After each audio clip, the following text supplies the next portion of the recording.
Ashamed to ask, ashamed to admit, got Jewy questions. This is it, this is it. Wise, wicked, simple, or unsure how to ask. We'll open up the books, the ark. We'll open up your cynical heart. No such a thing as a dumb question, okay, that's mostly true. Tammy and Shoshana are here for you. Ashamed to admit, ashamed to ask. It's everything you didn't get in Jewish studies class. Hello. Hello. It's me being Dutch. Is it? Yeah. Is that, Hello. have you been to No. wherever the Dutch people are from? Denmark? Dutch people, and that's Danish. Danish people are from Denmark. Oh, Dutch is Holland. You're Holland, correct. yeah, and Amsterdam is in Holland. The Netherlands? Is it? I thought the cut this. Netherlands. They can't know I'm bad at geography. Yeah, I think Netherlands. So that's why I get confused. Holland, Netherlands, Holland is Dutch. part of Netherlands? Or are there a few countries that make up the Netherlands? Hi, I'm Shoshana Gottlieb Becker, and welcome to Ashamed to Admit, the Jewish Independent podcast. No, did you say you're Shoshana Gottlieb Yeah, I Becker? did. And I'm Tammy Sussman, coming to you from Sydney, Australia, home of the world's most attractive and intense community security group. Wouldn't you agree? I wouldn't. They're all on a power trip to not Yeah. let me into a synagogue. Has that happened to you? No, they always let me in because they say, "What's your name?" And I say, Shoshana Gottlieb. Okay. And then they say, "That's the most Jewish name in the world." And then they let me in. A few weeks ago, my teeny tiny friend Yvonne was visiting. Yvonne is 65 years old, teeny tiny, okay? We're outside the egalitarian service, and this security guard, Jewish security guard, would not let her in. At Ayelet? At Ayelet Fascinating. HaShahar, the security guard asked me, "How do you know this person?" I said, "She's my friend." "How did you meet?" "I met at Limud, the festival of Jewish learning." "Can I check your bag?" They checked her bag. Did she look suspicious? Anyway, we wouldn't We need, love you, CSG. We really do, but we wouldn't need you if we had a golem. Isn't that right, Shoshana? It's true. I mean, maybe. I'm ashamed to admit I didn't even know what a golem was until very late in life. Really? 2 years ago, perhaps. What? Yeah. You never knew what a golem was? Never knew it. And we weren't taught about golems. You never in saw school. like Lord of the Rings? Nah. Huh. Not into that. Never read Harry Potter. Fantasy? Is that considered fantasy genre? Does not do it for me at all. Fascinating. Why is there a golem in Lord of the Rings? There's a character called Golem. Is he a golem? No, he's like a little, like, I don't know. Then how? I'm not going to lie. I've never seen it. Yeah, then how is that meant to help me? I've seen the first one. How's that meant to help me? I don't know. Because his name's Golem. I thought you wouldn't be surprised because it was you who once said, yeah, they don't really teach Jewish mythology in high school, in Jewish schools. Yeah, I guess they don't. But it comes up. No. Everyone talks about it on the internet. It's in books. Okay, I didn't grow up with the internet, so... How old are you? I mean, I grew up with the internet, but not like chat rooms. Like our chat rooms, you would chat with someone in Canada and you wouldn't know if they were Stranger a teenager. danger. Yeah, Yeah. it was all that. We didn't have photos. Did you have Omegle or were you like out of childhood by then? I don't know what that is. We had ICQ and MIRC. You're just saying, and I had ABCD, HIJ. Do you get it? ICQ? ICQ? Yeah. No, so when I was a youngster, they had this thing called Omegle, and it would, like chat rooms, it would just connect you to like video chat with random people all around the world. We didn't have videos. Oh my God. Yeah. Anyway, it was crazy. I saw way more than any child should. Also, our parents did not know what we were doing on the internet. It's really bad. Yeah. Anyway, so you didn't know what golems were? No. That's what we're saying. Yeah. Okay. So what do you want to know about them? I guess we should let our listeners and viewers know that we're going to do an episode today on Jewish mythology. We're focusing on golem, but there will be other episodes that we'll do on other types of Jewish mythology because golem isn't the only kind, right? There's a few more we could probably dive into. Yeah, but they're on the list. Yeah. There's a Dibyuk. Nice. Dibuk. Dibuk. Dibyuk, yeah. Dibyuk. What else? A Dibuk, Shadim. Yeah. We already did Lilith, which counts as mythology. Oh, really? Yeah. Okay, so we'll get to There's a those few in more. other episodes, but in this episode, we're focusing on Golem. Okay. who always makes me hungry. Reminds me of shortbread. Cute. Yeah. Made of clay. Yeah. I love the golem. So much so that aren't you doing a PhD in golem? That's my brother. Oh, what's your PhD in? I'm not doing a PhD. You don't know anything You're about doing me. a master's. You go to uni. I'm doing my master's of teaching. Oh, okay. Yeah. I knew your brother was doing stuff about golem, and so I thought, wow, both children. No, just Of I'm Gale. just a fan. Oh, okay. I'm just a fan. Cool. So golems are really interesting because they kind of have, I don't know, origins in Jewish text, but then also not really. And so when you start looking, if you're like, where do I start? Where do you think Jews start when they're looking into things?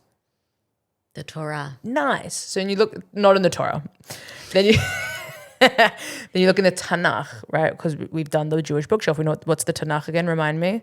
The Tanakh is the compilation of 3 bits. There's the 5 books of Moses. That's the Torah, yeah. Yeah, there's prophets. Yeah, that's Nevi'im. And then there's the teachings, the writings. Fantastic. I think I'm going to start quizzing you about Yeah. past episodes to see what you Yes. remember. Yeah.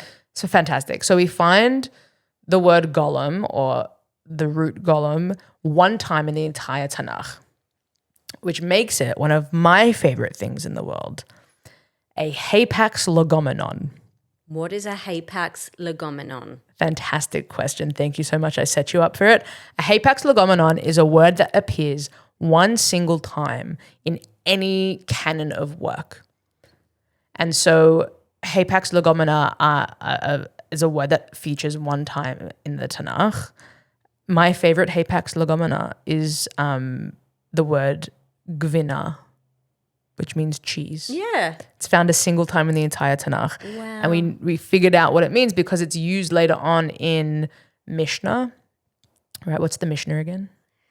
The Mishnah is the writing down of the oral law. Wow, I'm an amazing teacher. Really? Oh my God, yeah, that's correct, yeah. Okay. So the rabbis use the word gvina for cheese in the Mishnah, which is a slightly different kind of Hebrew, right? It's Mishnaic Hebrew. It's a bit newer than, the ancient biblical Hebrew. So anyway, so that's a sidetrack. Golem is a hapax legomenon. It's only used a single time in the entire Tanakh. And it's used in Psalms, in Tehillim, so it's used in poetry. And they figure out what it means based on Aramaic. There's a similar Aramaic word. And basically it means unformed limbs or unformedness. In modern Hebrew, apparently, allegedly, golem now means embryo or cocoon or pupa, because it's it's a being that is unformed that has the potential for life, which I think is interesting. I'm getting Frankenstein vibes. Oh my God, Frankenstein's going to come up. Okay. Oh my God, you read my show notes. No, I didn't. Okay, Frankenstein will come up, I All promise. right. So golem appears one time in the entire Tanakh, kind of later on in Tanakh. It means unformed, unfinished, but there's clearly still potential for life, right? That's important. And then it appears again in Midrash. What's Midrash, Tammy? That's the fanfic. Yeah, it's rabbinic storytelling to help explain other stories. So it appears in Midrash, and it says that Adam was the first golem. Adam was a golem that it lists all these stages of creation, and Adam was a golem as he was formed from dust, and then God blew a soul into his body, and then he became a human. So in Vayikra Rabbah, which is in the Midrash, I've lost my words today. I'm so sorry, but that's okay. in the Midrash, Adam is a golem. Okay, so now we're seeing. Okay, so it's about being made from earth, but it's without a soul. We're getting a hint of maybe what a golem is going to be. Then it comes again. There's a couple of other uses in different places. I'm going to skip all those because it's kind of boring. But then it comes up again in the Talmud. Tammy, what's the Talmud? Oh, the Talmud is there's writing, and then there's writing around it, rabbinic commentary around it, and then like a border of different commentary on the laws. You're a visual learner because you can see what it looks like. Yeah. So the Talmud is a compendium of discussion around the Mishnah that the Yes. rabbis have been having across space and time up until Right. about the 5th century CE is when it's fully put together. So in the Talmud, there's a story that Rava, who is one of the rabbis, builds a golem to try and trick his friend, Rabbi Zera. And he sends this golem off to meet him, and he tries to engage in conversation with the golem, asks him a bunch of questions, but the golem can't answer back. And therefore, Rabbi Zera is like, you were made by one of my friends, like piss off kind of is what he says, right? So we're trying to like piece together what a golem is according to Jewish myth understanding. In this scenario, a golem is this humanoid creature that lacks the ability to talk, right? Because Rabbi Zera keeps asking him questions, this golem questions, the golem can't answer, and that's how Rabbi Zera knows that he's man-made and not a human, but still looks human enough that that could pass as a human person, right? The only thing different is that it's the lack of speech. Okay. So that's what it is in the Talmud. It's this humanoid creature that's brought to life by, and it's also, it appears in a longer tractate about like necromancy. And so it's about bringing the dead back to life. And then it talks about this creature that you can create, or that the rabbis can create through mystical understanding of Torah. Is that what necromancy means? No, necromancy is bringing dead bodies back to life. Okay. I can tell you haven't read Harry Potter. No. So that's what it appears in the Talmud. And then we skip forward a little bit, and then we have lots of stories about golems in Europe. Yeah. And so you have legends in Spain in the 11th century where they were building golems, female golems to help with housework.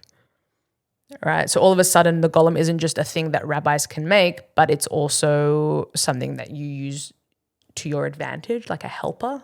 And so you're saying you get these stories, but the stories they're Jewish stories. They're Jewish stories sort of told after certain rabbis' deaths. It's almost like these rabbis are so amazing. I'm going to tell you about their life. And also he was so amazing that he could create a humanoid creature using God's name and bring it to life using all of the secret mysticism of the Torah. It's kind of like almost the height of, you know, this Kabbalistic thought. I was about to drop the K word. Yeah. Yeah. It's because it's as close as a human can get to God, is to create a humanoid kind of creature.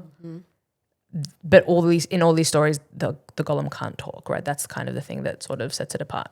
Anyway, so you've got lots of stories coming out of Spain about how they're building female golems to help in the kitchen, which is kind of gross.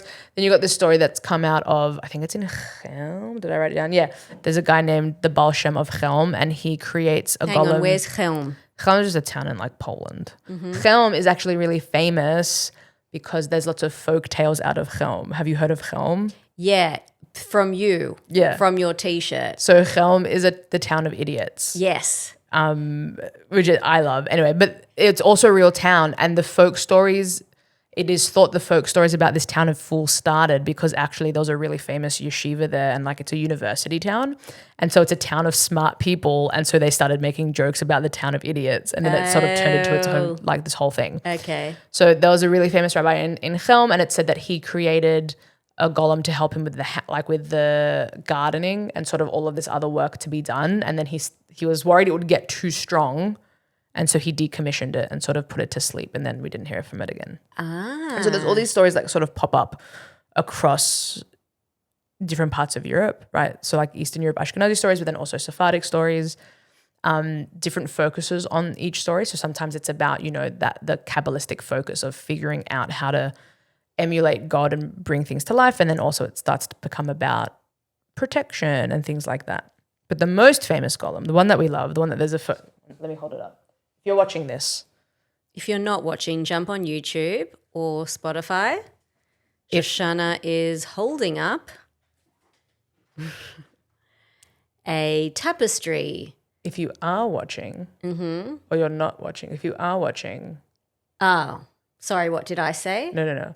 If you're not watching, do you want to just describe it to them? Okay. What's happening right now? So in you're the room? holding up a little, it's not a tapestry. What are they called? This is a cross stitch. It's a cross stitch of well, I'd say it's a golem, but it looks like a marshmallow man holding a lollipop. And it has a Hebrew word on it, amat or something? Emet, yeah. Emet. Nice. Wow. Okay. That Hebrew teacher was amazing. The one who's mean to me. Okay, so this is a golem. Yeah. This is the most famous golem story that most golems today are based on. Is the golem of Prague. And this is the shift from the golem being this sort of helpful, does my laundry, does my housework kind of creature, to the golem is a figure that protects us. All right. And the golem is a figure that is essentially a gigantic bodyguard that I can employ and create, and then my town will be safe from pogrom. So there's all of these stories that the Maharal of Prague, which is a really famous rabbi in Prague, he created this golem, and there's all these varying factors in the different tellings. In some tellings, he writes the word emet on its forehead, emet meaning truth, okay? And when he writes emet, it brings it to life, and then he is able to take away the aleph because it's made out of clay, so he can like scrub out the aleph. And when he does that, emet turns into a met, which means death, and then the golem goes to sleep. In other stories, he writes down a very long name of God that we aren't supposed to know because only the highest mystics know this name of God. And he writes down the name of God on this little scroll and he puts it in the golem's mouth and it comes to life and it has the ability to help people. And then when he wants to decommission it, he takes it out of like the little paper out of its mouth and then it goes to sleep. In different stories, every Shabbat he would take the paper out of the mouth and make sure it goes to sleep and then bring it back to life again. And there's different versions of why he eventually stops bringing the golem to life and he sort of decommissions it for good. One of the stories is that the golem falls in love and then it ends badly, and before it can go on this like murderous rampage, he decommissions it. In other versions, he's scared that the golem is going to break Shabbat for some reason, and so he decommissions it. In other versions, it goes on a murderous rampage, so he decommissions it like after the fact. Anyway, there's all these different stories. But there's no like historical record of the golem. There's just this sort of these stories that we hear about. There was a rabbi who came along later. So the Maharal lives in, I don't know, like the 15th or the 16th century. And then we start hearing these stories in the 19th century from this one rabbi who, I'm going to read his name because I always forget, Yudel Rosenberg. Yudel Rosenberg. Yudel. Mm-hmm. Is a rabbi who's born in like the 1890s or like 1870s or something, right? It's like, in terms of Jewish history, he's a modern fella, right? And he says he finds this manuscript and then he writes a book based on a manuscript that he found in the shul. And it's the story of the Maharal of Prague and this golem. In actuality, what's probably happened, and this is what a lot of the modern academic stuff is saying, that Yudel Rosenberg wanted to be an author, came up with a really good idea that was probably inspired by the rise of science fiction, i.e. like the first science fiction ever written was Frankenstein. Like Mary Shelley invented sci-fi with Frankenstein. So he's a prolific reader because he's smart. He's also a rabbi. He knows that being an author and a rabbi is not really like a done thing. And so the way to be religious and a rabbi and also write a book is saying, hey, I found a manuscript. Do you want to hear this story I have to write? And then he wrote these stories about the golem. Good for him. He died in like the 30s, which is why I say he's like fairly modern when it comes to Jewishness. Yeah. Yeah, and so that's the golem. So the golem is this figure that protects Jewish communities. Also, from what I've pieced together, what I can understand, the Maharal who supposedly built the golem lived in what we could describe as a fairly peaceful time of Jewish history in Prague. And so he wouldn't have needed a golem, whereas other people who are writing it, Yudel Rosenberg is writing it in a time that is a bit more pogromy, right, and a bit more dangerous. And so it makes sense that he might want to write a story about this magical being that protects us. I love the golem. And then now it's just sort of like blown up in Jewish pop culture, I guess, and internet culture. Right. But there's lots of different stories written about it. There's kids' books. There's like, I don't know, you can buy lots of little figurines. If you go to Prague, that's the other thing. So it's the best part of the story. In the story, the Maharal decommissions it one last time and he puts the golem to rest in the attic of his shul. And that is a real shul, right? You can go, I've been there. Wow. It's amazing. It's called the Old New Shul. There's like 5 synagogues in Prague that you can go to. This one's called the Old New one. The old new one. Yeah. Okay. The Old New Shul. And it's the oldest shul in Prague, right, in this area of Prague. And you can see the attic in, like, from the outside, the door in the attic where the golem is supposedly asleep and lying, because there's all of these other stories you're not supposed to go to the attic because it's like a holy place because the golem lives up there and people like in general, like yeah, in and any people who've dwelling tried you're into? no, just for this, okay. for the golem. And if you try to go, you'll die. And so then there's all these stories of like the Nazis invaded Prague and one of them tried to go up the ladder and he died and fell down because of the holiness of the golem. But then when you go and look at the shul, the ladder to get to the attic is on the outside of the shul, like 10 feet in the air. Like you can't possibly, of course he fell and died. He didn't have a proper scaffold. Like it was a dangerous climb and he fell. Anyway, so apparently the golem is still in the attic. Who knows? I love it. My biggest takeaway from that story is I love how you've invented a new adjective called pogromy. Yeah, pogromy. Yeah. Do you feel like we're living in a pogromy time right now? Oh, interesting. A lot of people will be angry with that response. I know. Pogroms are like state-sanctioned violence against Jews. And people might be angry about this as well. Like in Australia, unfortunately, Jews have like never been safer in terms of government support. Right. Do you know what Australia said before the Holocaust? The Germans were trying to get rid of the Jews, and the Australian at the Evian, this is some history for you. At the Evian conference, where Hitler was like, I got a bunch of Jews I want to get rid of. Do you want to take them from me? The Australian delegate said, Australia doesn't have a race issue and we are not looking to import one, and then denied Jewish entry to Australia.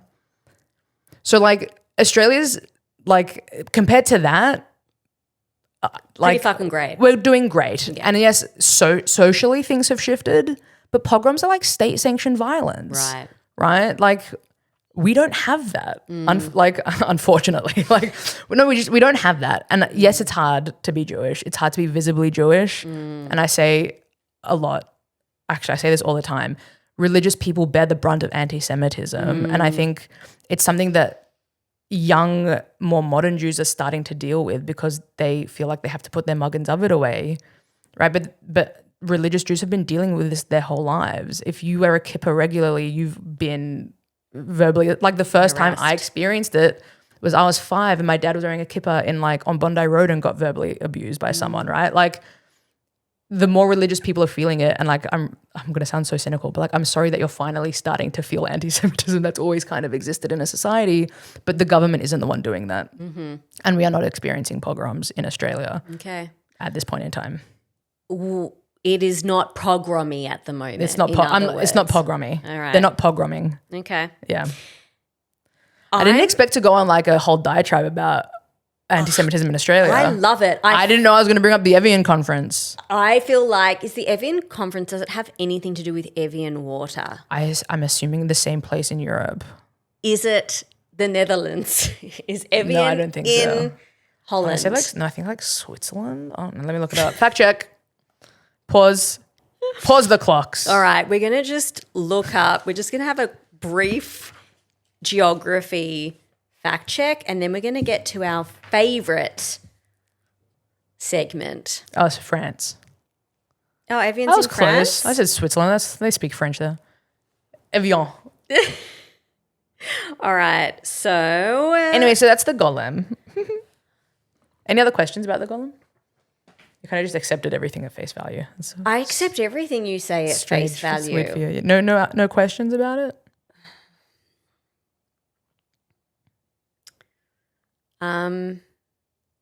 What are people saying? You said it's like really big in pop culture. Obviously, we Yeah. exist in different internet circles. I don't know, people just like it.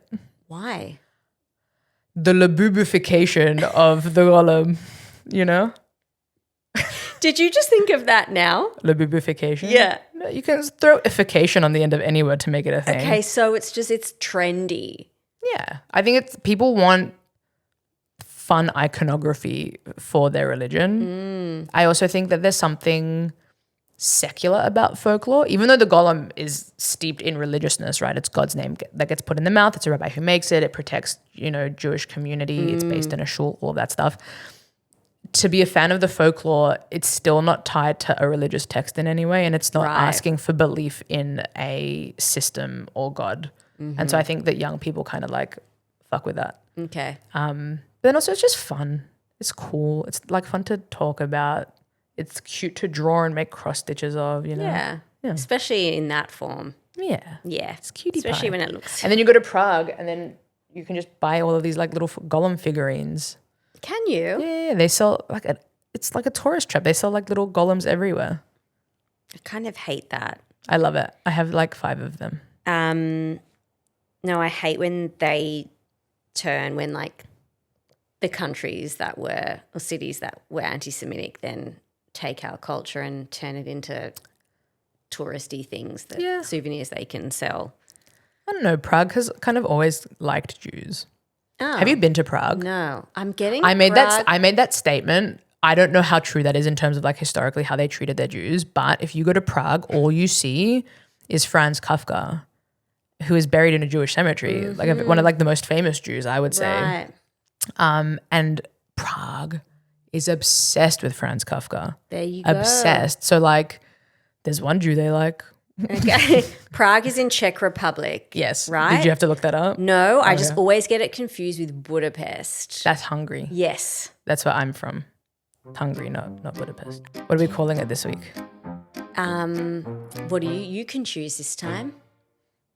Wait, let's call it shame. Just that. That's it? Just shame. Shame. Yeah. Okay, today on Shame, someone has posted in a Facebook group, a Jewish Facebook group, an image of an olive bullus. I don't know what that is actually. Bullus? I think it's just like, Olive bread. I think it's the sourdough. Okay, You read it, I'm going to fact check. all right. Someone has posted a picture of what appears to be olive sourdough. And they've written in the comment, and they've written in the caption, "Hi, unfortunately Zelda was sold out of olive bullas and we I think it's desperately- bowls. Bowls? Well, okay, so a bowl is French meaning ball. And it's a traditional shape of French bread resembling a squashed ball. And it's where the word boulangerie comes from, which is a bakery. Yeah, boulangerie, so it's a boule. Yeah, sure. Hi, unfortunately Zelda was sold out of olive boule and we desperately want one for our Shabbat table tonight. If you are willing to auction one off, please name your price below. Thanks." I just think that like we're so close to returning to a barter-based system in some areas of the Jewish community. Like, why are you buying the bull? Like, you should offer a chicken for it, a pot of soup. Have you ever been to Zelda? Yeah, I have. It's so good. Bakery. So for our people, our listeners, our viewers who do not know what Zelda Bakery is, it's not kosher, is it? It is Oh, it's kosher. small kosher bakery in a Jewy part of Melbourne. And That's what the government calls it. Yeah. A Jewy part of Melbourne. Yeah, I'm no, but not have you waiting in tried line. it? I've been to Zelda, but I haven't tried the I haven't had the olive bowl. boule No, specifically. me What have neither. you had there? I've had different pastries. They were really good. Yeah, they are really good. Yeah. Maybe they'll sponsor us. So Zelda. for the people, Say Zelda. no, I'm scared Ask of the them. owner. Why? I don't know them. Zelda, sponsor us. Please. The owner, I think she's similar to you in that, like, I can't get a read on her. Like, I don't know whether she finds me endearing or can't stand me. Huh. Yeah. A peek into your psyche. So, can we talk about this post? Do we I- shame the person posting it, or do we like their initiative? I shame their approach. Mm-hmm. If you want a loaf of bread, you better offer me a different food in return for it. Right. You know, give me a challah. Give me, again, like a pot of chicken soup. I want bartering. No. I don't want just money for it. That whoever's going to give it to them is going to have to give up a carbohydrate. You have to offer the same thing. That's kind of like when I was a kid and I'd ask my mum for a Nutella sandwich and she'd say, here's a Vegemite one, because she thought because they're both brown, it's like the same thing, where it's two completely different genres. But I think that no, I don't think so. You don't? I think that it's whatever the other person is willing to sell it for. It's what they need. Okay. If they've got two bowls, they don't need one of them. That's why they're willing to give it up. Right. Therefore, they don't necessarily need another carbohydrate, but maybe they need Shabbos candles. They ran out of Shabbos candles, I know. Okay. You know what I mean? Like it's something, it's not that they have the same value or worth, it's that it has the same value or worth to the person who's selling it. I understand. The bartering system. Okay. Give me like a little goat or something. I don't know. What I thought we could do for our outro is wing it. Oh my God. I thought okay. that would be fun. I don't know. Okay, but you have to say all of the things. Okay. That's it for today's episode of Ashamed to Admit, a Jewish independent podcast.